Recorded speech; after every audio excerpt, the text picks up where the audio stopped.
দেশের আপামর মানুষকে কাঁদিয়ে বিদায় নিলেন বিপ্লবী শরীফ ওসমান হাদী। হাদী চেয়েছিলেন জাতীয় সংসদ নির্বাচনে বিজয়ী হয়ে দেশের আইন প্রণয়নে ভূমিকা রাখতে। ইনসাফ প্রতিষ্ঠার মাধ্যমে সমাজে ন্যায় বিচার কায়েম করা ছিল তার আজীবন লালিত স্বপ্ন। বাংলাদেশের সকল আধিপত্যবাদের কবর রচনা ছিল হাদীর চেতনা।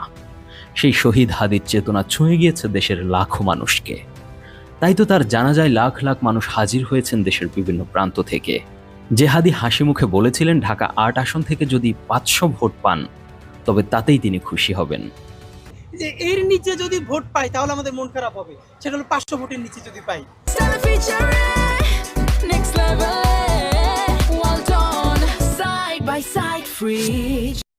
আততায়ীর বুলেট হাদীর প্রাণ ছিনতাই করতে পারলেও হাদীর সেই ৫০০ ভোট কেড়ে নিতে পারেনি।